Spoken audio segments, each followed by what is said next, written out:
So let's get one thing straight. Systemic racism isn't just about someone being mean or calling you a bad name. That's racism, sure, but systemic racism is bigger. It's when prejudice is baked into the rules, the laws, the very way things are set up in society. Think of it like a video game where some players start with extra lives and cheat codes already built in, while others start with a dodgy controller, and the game manual is written in a language they barely understand. It's often invisible to those who benefit, but for those on the receiving end, it's like running a race with hurdles that only appear in their lane. This isn't about a few bad apples, it's about the design of the orchard itself, impacting everything from housing to healthcare. A classic real-life example: redlining. Back in the day, the government literally drew red lines on maps around black and minority neighborhoods. Banks and lenders would then say, "Nope, no home loans for people in these areas." This wasn't some shady backroom deal, it was official policy for decades. This meant families in these communities couldn't buy homes, which is a primary way people in America build wealth. The effects are still glaringly obvious today. You can often trace the lines of current wealth gaps and resource disparities right back to those old maps.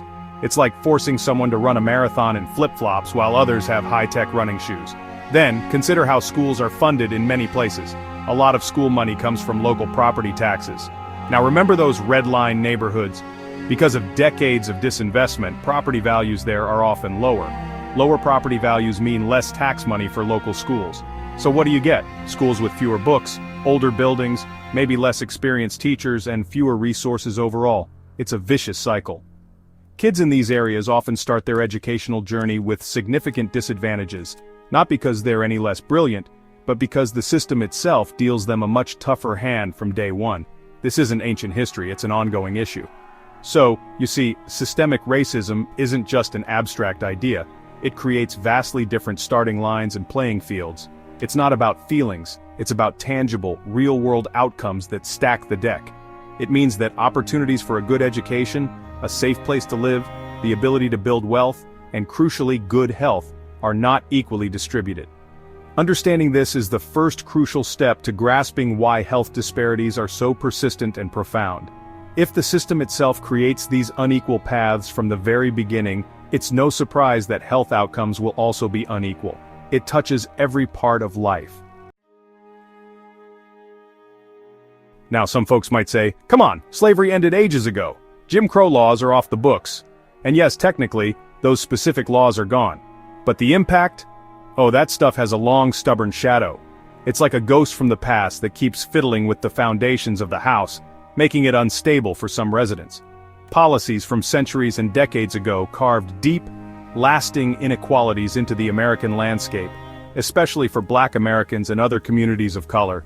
These weren't just unkind thoughts, they were laws and widespread practices that systematically blocked access to opportunities, and that legacy is a direct pipeline to the health problems we see today. Think about where polluting factories, waste incinerators, and highways often end up. Is it a coincidence that they are frequently built in or near communities of color and low-income areas? Not really. This is what people call environmental racism.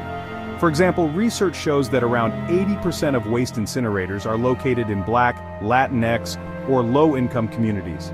Imagine growing up breathing air thick with pollutants or drinking water that might not be as clean as it should be.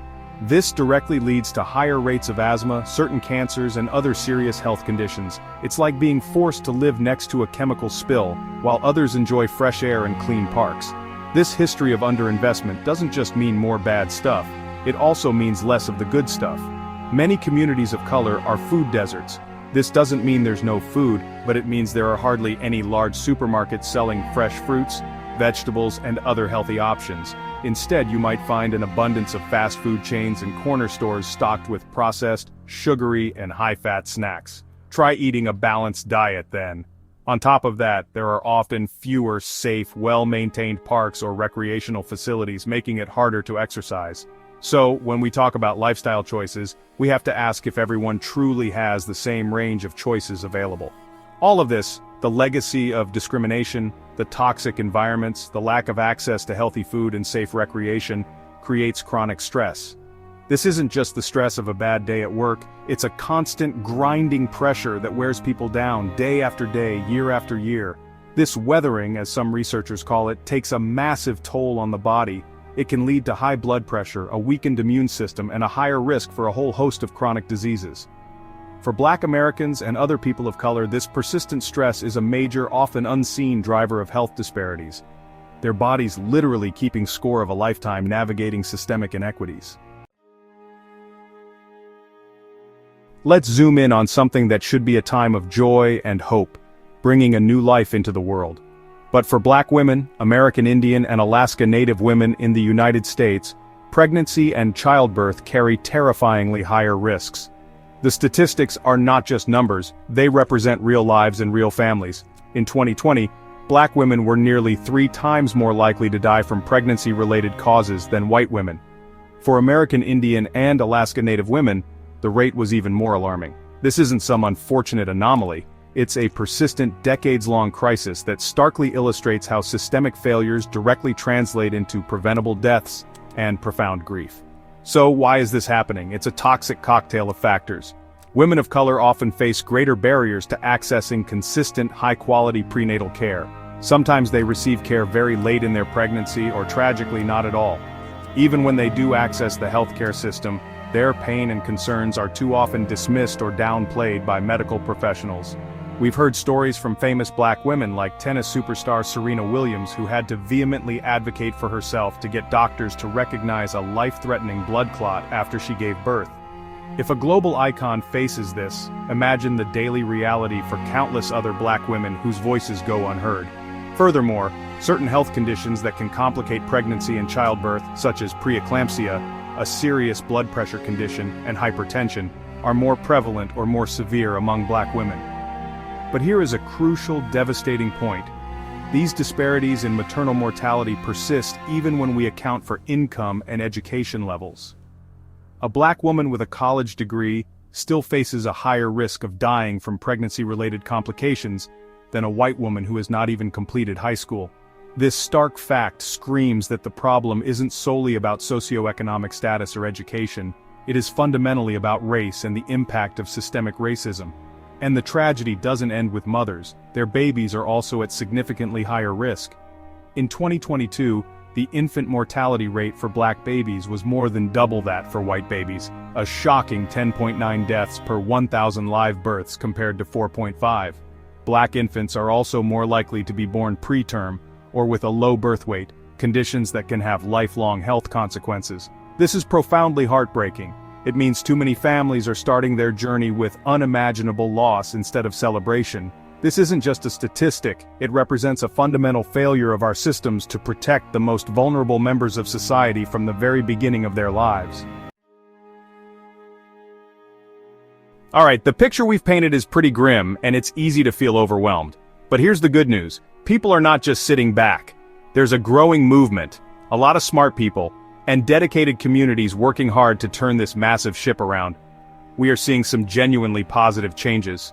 For instance, a really big deal is that, as of August 2024, an incredible 47 states and the District of Columbia have extended Medicaid coverage for new mothers from just a few weeks or months to a full year after childbirth. This is a game changer, ensuring more moms get crucial postpartum care. Plus, over 2,200 hospitals have earned a birthing-friendly designation for their commitment to better maternal health quality. There's also a powerful resurgence and expansion in the roles of midwives and doulas, and this is fantastic news. Midwives, who attended about 10% of U.S. births in 2021, are often associated with fewer medical interventions and improved birth outcomes. Doulas provide continuous physical, emotional, and informational support to mothers before, during, and after childbirth. The evidence is strong. Doula support is linked to shorter labor, reduced rates of C-sections, fewer complications, increased breastfeeding initiation, and even a lower incidence of low birth weight babies. Having a culturally congruent care provider, someone who truly understands your background and experiences, can make an enormous difference. Governments, though sometimes slow, are also starting to pay more attention. The White House has put forth a blueprint for addressing the maternal health crisis, and there's a comprehensive legislative package called the Black Maternal Health Momnibus Act. While getting such major legislation fully funded and implemented is always a marathon, not a sprint, the fact that these issues are being discussed at the highest levels is significant. Some states are also leading the way with innovative programs, like Ohio's comprehensive maternal care program, which focuses on community connections, cultural competence, and patient engagement.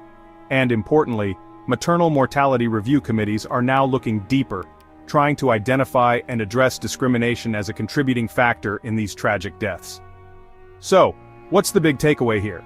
Systemic racism is a deeply entrenched, complex beast, but it is not an invincible one. Real change is happening, piece by piece, driven by dedicated individuals, communities, and evolving policies. However, this change needs fuel. It needs all of us. It requires sustained advocacy to push lawmakers for better policies, more investment in community-based solutions that truly understand local needs, and a commitment from everyone in the healthcare system to listen, learn, and provide equitable, respectful care. Everyone, regardless of their race or background, deserves a fair chance at a long and healthy life.